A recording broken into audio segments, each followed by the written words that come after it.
Immigration laws. We're joined now by Dan Stein. He's president of the Federation for American Immigration Reform. We're also joined by Alex Little, a criminal defense attorney and former assistant U.S. attorney. It's great to see you both.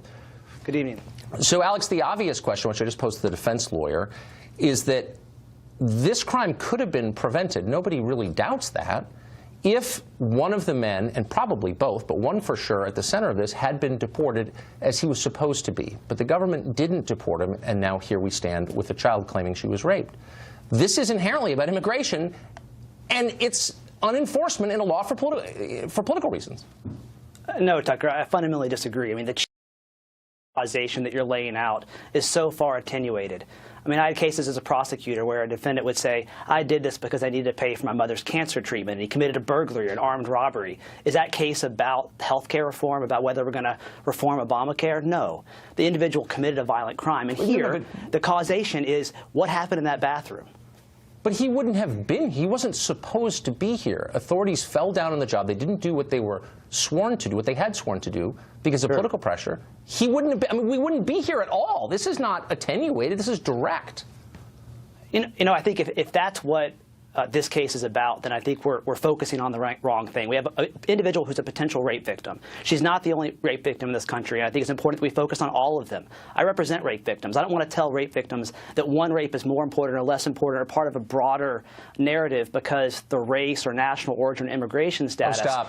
of the I'm not, you know what? I'm not going to sit here for that. No one's attacking his race.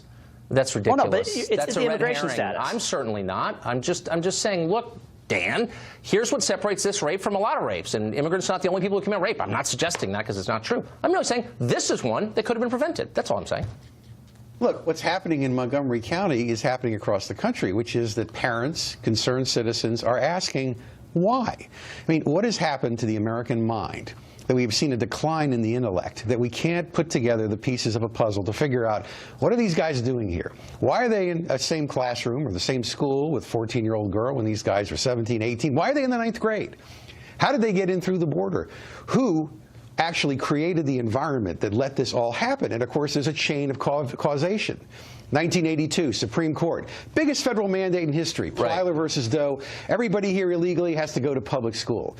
Then Senator Feinstein, Joe Biden, when he was in the Senate, so-called Wilberforce language that says a law designed to protect traffickers, children from traffickers, is now being used by smugglers. And lo and behold, what we're now facing is a big battle between Donald Trump, who's trying to crack down, and many Republicans, and the Democratic Party and Democrat-controlled states and counties setting themselves at defiance to the Trump administration to say, not only are we going to promote the concept of illegal immigration, we're going to do what we can to obstruct justice.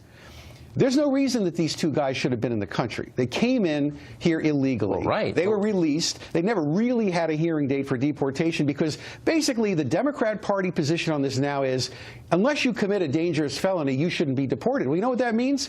You're going to have people here illegally who are committing felonies who have no criminal record. Like, but I would correct you there, though, and pose this question to Alex. I think that pro-immigration advocates would have more authority if they agreed with the president that if you commit a felony that you can be deported, and yet they argue against that. They're against the deportation of criminal aliens. That's the law, Why Tucker.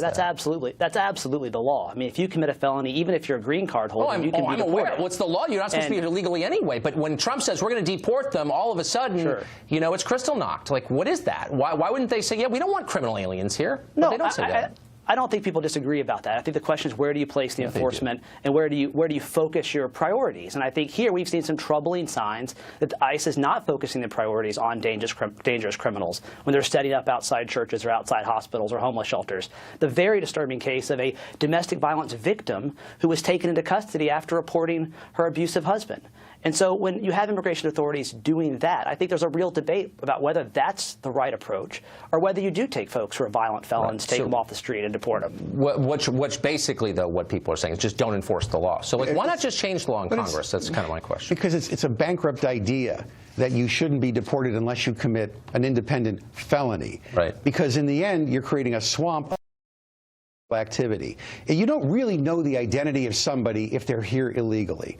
And all the Supreme Court said in 1982 was, if a child is here illegally they ought to be enrolled in public school until they're deported. But that doesn't mean the school doesn't have a responsibility to verify residency or status. I know all about the Montgomery County school system, Tucker. They do not verify real identity. They don't care about the actual age of these guys. That's why they were in the school.